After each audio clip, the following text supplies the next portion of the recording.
지난 한 주간의 중요 뉴스를 짚어보는 시간 뉴스온입니다. 오늘도 보도국 김은혜 기자 나와 있습니다. 어서 오십시오. 안녕하십니까? 예, 지난 한 주 소식 정리해 주시죠. 네, 첫 소식은 연예계 소식입니다. 음주운전으로 무리를 빚은 김새로운 배우가 숨졌습니다. 연예계만 유독 엄한 잣대 그리고 마녀 사냥식 비판이 팽배한 사회 문화에 대해서 반성이 나오고 있습니다. 네, 고 김새로운 배우가 이 연기 천재라고 주목을 많이 받았지 않습니까? 네. 이런 일이 항상 벌어지고 난 뒤에 왜 이럴까를 돌아보게 되네요. 고 김새로운 배우는요, 2010년에 영화 아저씨를 통해서 이 국민 아역 배우로 주목을 받았습니다. 그 이후에도요, 청룡 영화상 최연소 신인 여우상을 받는 등 이 총망을 받았습니다. 하지만 2022년 5월에 음주운전 사고를 내면서요, 모든 활동을 중단을 했었는데요. 사고 당시 영상이 공개되면서 거센 비난에 직면을 했었습니다. 네, 이후에 이 배우가 보인 행보에 대해서도 어떻게 보면 곱지 않은 시선이 자꾸 더 씌워졌던 것 같습니다. 예, 맞습니다. 이 사고로 피해를 본 인근 상가 등의 피해 변제를 하면서 수억 원의 채무를 진 것으로 알려졌습니다. 또 김새로운 배우는 본인의 SNS에 자필로 긴 반성의 글을 올리기도 했고요. 또 앞서 진 빚 때문에 이 생활고로 카페 아르바이트를 하기도 했다고 알려졌는데요. 이조차도 이 진정성을 의심한 유튜버, 우리 사이버 레카라고 부르잖아요.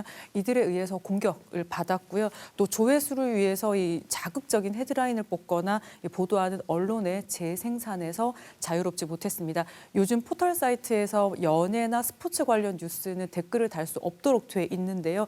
유튜브나 이 당사자 SNS로 악플은 옮겨갔습니다. 이 한 작가는요, 이래도 안 죽을래 하는 인격살인 수준이라면서 이 사람을 살리는 일에 무감하고 이 공론장이 이 처형장이 된 사회에서 무슨 희망이 있겠는가 이런 반문을 올렸고요. 또 한 정신의학과 전문가는요, 이 실수하고 낙오한 사람을 버리고 아무 일 없었다는 듯한 우리 사회 모습이 마치 오징어 게임 같다 이렇게 말을 했습니다. 외신들은요, K-팝, K-드라마가 급성장을 했지만 경쟁이 치열하고 외모나 행동에 있어서 이 완벽할 것을 기대하는 사회 분위기가 이 한국 스타들의 정신 건강에 영향을 주고 있다 이렇게 비판했습니다. 네. 음주운전 절대는 해서는 안 되는 것이고요. 이 음주운전 한 사람들 두둔할 생각은 저도 전혀 없습니다만 네. 같은 공인이라고 보통 얘기를 하는 다른 사람들에 비해서 유독 연예인들에게는 조금 가혹할 정도로 높은 잣대를 들이대는 거 아니냐 이런 비판도 있을 것 같습니다. 네, 강대식, 구작은, 김형동, 이 경북을 지역구로 든 의원들이기 때문에 이름이 좀 익숙하실 것 같은데요. 네. 국민의힘 소속 의원들이고요. 더불어민주당은 이재명 대표 그리고 윤종근, 김용만 의원도 있고 조국혁신당의 신장식 의원도 있습니다. 제가 이분들 얘기를 왜 드렸을까요? 바로 음주운전 처벌 받은 전력이 있습니다. 지난해 22대 국회의원 선거 때요, 후보자 697명 중에서 8.1%인 57명이 음주운전으로 처벌받은 전력이 있었습니다. 선거에서 떨어진 사람도 있지만 앞서 말씀드린 의원들처럼 국회에 입성을 해서 민생을 챙기고 일하고 있습니다. 정치권은요, 음주운전을 공천에서 배제하는 불이익 요소로 주고 있긴 하지만 음주운전 처벌 강화 법이죠. 윤창호법 시행 이전의 전력들이라서 대상이 안 됐다. 이런 입장을 내놓기는 했는데요. 가수 김호중 씨처럼 음주운전을 은폐를 하거나 회피하려고 했던 것도 아닌데 김새로운 배우 같은 경우에 이미지로 먹고 사는 이 연예인이라는 이유만으로 유독 가혹한 잣대, 비판에 시달리지 않았나 이런 평가에 대해서 좀 고개가 끄덕여지기도 합니다.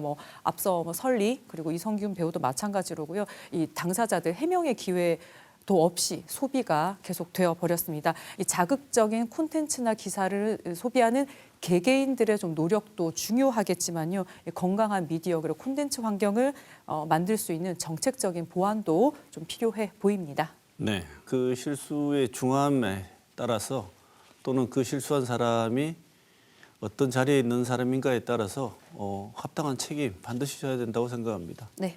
그런데 딱 그까지만 책임을 져야 한다고 생각합니다. 이렇게만 말씀을 드리죠. 다음 소식 전해주시죠. 네, 지난 2023년 대구 퀴어 문화 축제 진행을 둘러싸고 이 주최 측과 대구시가 충돌을 빚었고 소송이 진행 중인데요. 최근 항소심 재판부가 1심과 마찬가지로 이 축제를 막아선 대구시의 잘못은 인정을 했지만요. 이를 지시한 홍준표 시장의 책임은 묻지 않는 판결을 했습니다. 그때 상황부터 한번 정리를 해보죠. 네, 대구 퀴어 문화 축제는 대구에서는 2009년부터 시작을 했고요. 이 성소수자뿐만 아니라 장애인, 이주 노동자 등 이 다양한 사회적 약자들이 참여하는 문화 축제로 진행이 돼 왔습니다. 물론 인근에서 이 반대하는 상인들 그리고 보수 단체의 맞불 집회가 열리기도 했지만 큰 충돌 없이 그간 평화적으로 진행이 돼 왔습니다. 하지만 홍준표 시장 취임 이후인 2023년에는요, 좀 행사를 앞두고 전운이 감돌았다 이런 표현이 나와도 될 것 같은데요. 홍 시장이 SNS에 불법을 강조를 하고 또 인근 상인들이 집회금지 가처분 신청을 내기도 했습니다. 법원은 물론 적법한 집회라고 이를 기각을 했습니다. 또 집회 당일에요. 행사를 위해서 주최 측이 무대 차량, 부스 설치를 위해서 진입을 하려고 하자 대구시가 도로 점용 허가를 받지 않아서 불법이라고 하면서 공무원 500여 명을 동원해서 이를 막았습니다. 이 과정에서 당시 경찰이 이 집회는 적법한 집회라고 하면서 공무원들을 도로 밖으로 이렇게 밀어내면서요. 사상 초유의 행정기관 간의 충돌이 벌어지기도 했습니다. 퀴어 주최 측은 대구시와 홍준표 시장을 상대로 이후에 손해배상 소송을 제기를 했습니다. 네, 이후 1, 2심 법원은 이 집회 자체는 적법하였음을 인정했지요? 1심 재판부에 이어서 항소심 재판부도요. 이 집회는 자유민주적 기본질서라는 체제의 근간을 유지하고 민주적 공동체가 가능하기 위해서 이 불가결한 권리로 이 같은 중요성에 비추어 봤을 때 다른 기본권에 비해서 적극적인 보장이 필요하다고 했습니다. 그리고 홍 시장은요, 집회와 별개로 도로 점용은 허가를 받아야 한다고 주장을 했는데요. 그 주장도 1, 2심 모두 받아들이지 않았습니다.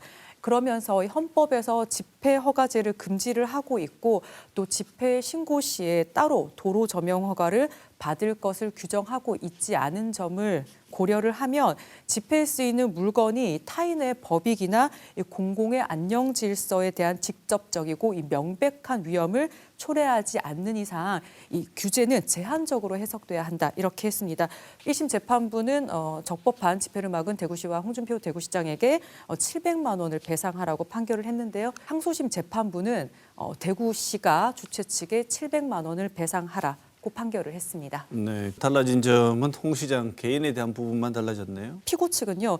홍 시장이 공무원들에게 지시를 한 적이 없고 지시를 했더라도 고의나 중과실로 볼 수 없다 이렇게 주장을 했는데요.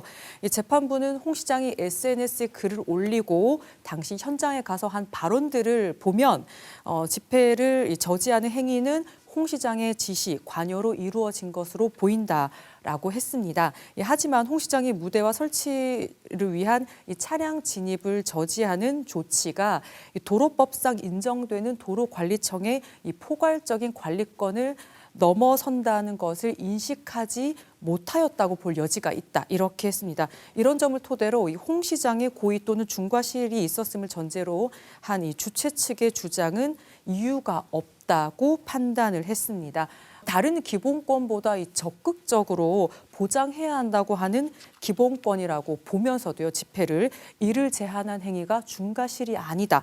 이렇게 그리고 그걸 인식하지 못했다라고 하는 판단에 반발이 나오고 있습니다. 주최 측은요, 이 꼬리 자르기가 아니라 머리 자르기라고 비판을 하면서 이 대구시의 잘못이 명백한 걸로 밝혀진 만큼 홍 시장 책임도 명백하다며 이 대법원에 상고할 방침을 밝혔습니다. 네, 자, 법은 경찰보다 누구보다 내가 더 잘한다고 강력한 저지 의사를 보였던 것으로 알고 있는데 혹시 이번 판결이 다른 방향, 다른 쪽으로 해석될 여지를 줄 수 있지 않을까 이런 걱정이 들기도 합니다. 네. 네, 마지막 소식 전해주시죠. 네, 마지막 소식은요. 오늘 대구에서 열리는 행사 소식입니다. 이 세계 육상 연맹이 3년 연속으로 이 골드 라벨로 인증한 대구 국제 마라톤 대회가 오늘 오전 곧 시작됩니다. 네. 보통 해마다 4월에 열리는데 올해는 시기가 좀 빨라진 것 같습니다. 전통적으로 4월 초에 진행이 됐는데요. 지난해 대구 대회가 끝난 뒤에 홍준표 대구시장이 3.1절 맞춰서 좀 개최를 추진하라 이렇게 얘기를 하면서 시기 변경이 검토가 됐습니다. 지난해 대회 때요 4월 초이긴 했지만 기온이 다소 높았거든요. 높은 기온에 기록이 저조했다라는 판단이 좀 들어가 있습니다.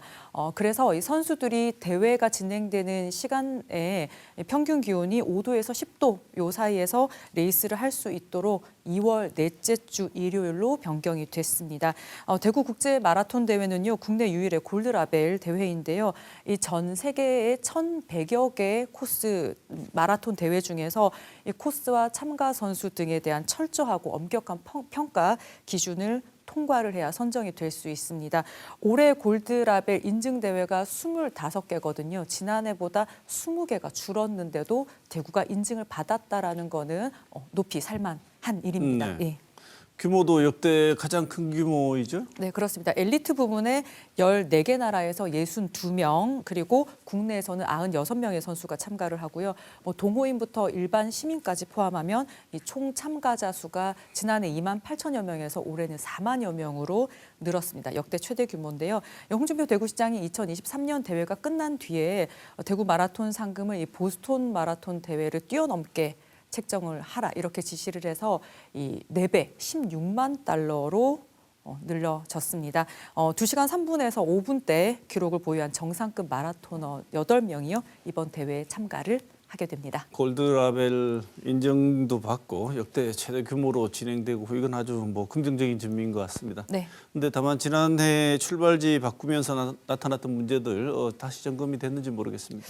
그동안 대구 국제 마라톤 대회는요, 이 국채보상운동기념공원을 출발을 해서 이 같은 코스를 도는 루프 코스였는데요. 지난해부터 이 대구 스타디움을 출발을 해서 청라언덕, 서문시장, 수성못 등이 대구를 대표하는 명소를 거치면서 도는 순환 코스로 바뀌었습니다. 말씀하신 지난해 문제점으로 지적됐던 이 출발지 병목 형상을 줄이기 위해서요. 코스별 출발 시간을 40분에서 1시간 30분으로 간격을 좀 띄웠습니다. 그리고 이 대회 진행 요원도요. 지난해보다 2,000명 늘렸습니다. 다만 오르막이 마지막 구간에 있거든요. 그래서 이 부분이 선수들의 기록에 어떤 영향을 미칠지는 대회가 끝나 봐야 알 것 같습니다.